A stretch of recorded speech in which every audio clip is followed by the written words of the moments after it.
Hello বন্ধুরা, আমার চ্যানেলে তোমাদের স্বাগত জানাই।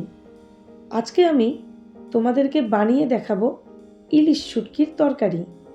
তার জন্য আমি দুটো ইলিশ শুটকি নিয়ে নিয়েছি। এগুলোকে ভালোভাবে পরিষ্কার করে আঁশ ছাড়িয়ে পিস পিস করে সুন্দরভাবে কেটে নিয়েছি। এখন আমি মাছগুলিকে কিছুটা পরিমাণ কুসুম গরম জলে কিছুক্ষণ ভিজিয়ে রাখবো।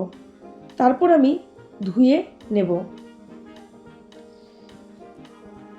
এইদিকে আমি ফুলকপি, কিছুটা পরিমাণ আলু ও টমেটো কেটে নিয়েছি এবং সেগুলোকে ভালোভাবে ধুয়ে নিয়েছি। এখন আমি ফুলকপি ও আলুকে গরম জলে কিছুক্ষণ সিদ্ধ করে নেব। মশলা তৈরির জন্য আমি কিছুটা পরিমাণ পেঁয়াজ, আদা, কাঁচা লঙ্কা, ধনে ও জিরে ভালোভাবে বেটে পেস্ট করে নিয়েছি।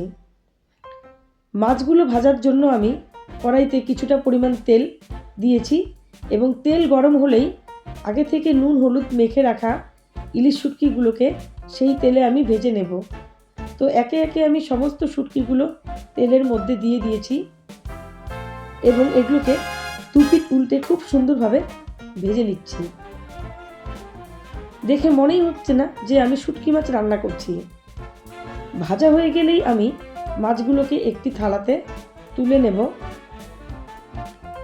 তারপর ওই তেলেই আগে থেকে সেদ্ধ করে রাখা টমেটো, আলু ও ফুলকপি সেখানে দিয়ে মিশিয়ে নেব।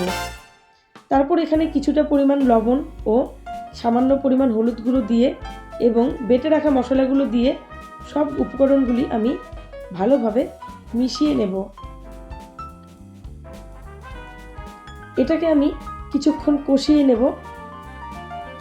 কষানো হয়ে গেলেই আমি এখানে পরিমাণ মতো জল ঢেলে দেব। তারপর আমি ঢাকনা দিয়ে কিছুক্ষণ অপেক্ষা করব জল ফুটে আসা পর্যন্ত।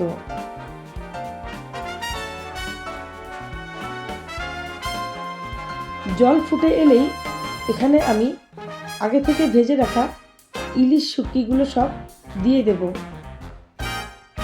এবং তারপর আরও কিছুক্ষণ আমি রান্না করে নেব।